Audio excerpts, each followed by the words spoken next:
আমার মেয়েকে অদীক্ষিত পরিবারে বিয়ে দিয়েছি। সেখানে তারা মাছ খাওয়ার জন্য অনেক পীড়াপিড়ি করে, তাই মেয়ে সেখানে যেতে চায় না। আমি এখন কি করব? বন্দে পুরুষোত্তমম।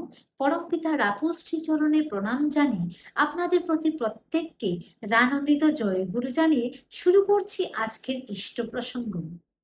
আমরা সৎসঙ্গীরা যারা সস্তনী পালন করছি, আমাদের ছেলে মেয়ের যখন বিয়ে হয় তখন আমাদেরকে মাছ মাংস খাওয়া নিয়ে একটা সমস্যার সম্মুখীন হতে হয়।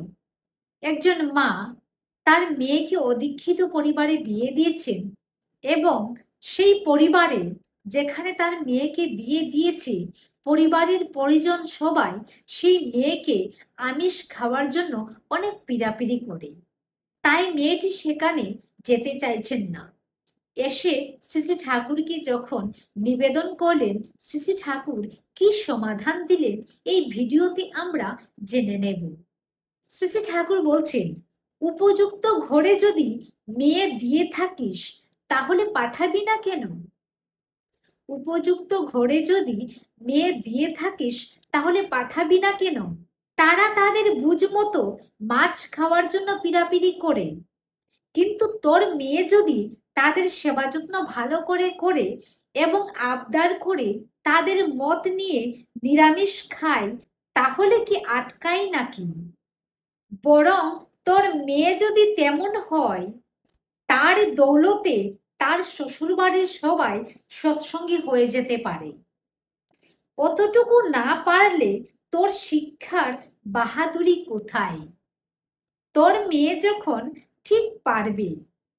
মাটি খুশি হয়ে শ্রী শ্রী ঠাকুরকে প্রণাম করলেন।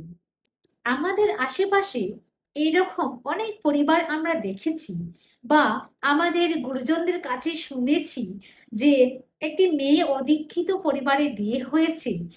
সেখানে গিয়ে শ্রী শ্রী ঠাকুরের নীতিগুলো সে তার জীবনে ফুটিয়ে তুলেছে এবং তাকে দেখে তার শ্বশুরবাড়ির লোক সবাই মুগ্ধ হয়ে শ্রী শ্রী ঠাকুরের চরণাশ্রিত হয়েছে এবং দেখা গেছে পরবর্তীতে পুরো পরিবারটাই সস্তুনশীল হয়েছে।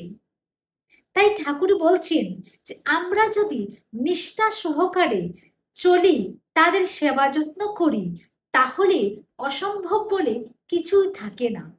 হয়তো দেখা যাবে আমাদের চালচলন দেখে, আমাদের ব্যবহার দেখে তারা নিজে এসে শ্রী শ্রী ঠাকুরের চরণাশ্রিত হয়ে যেতে পারে। জয় গুরু।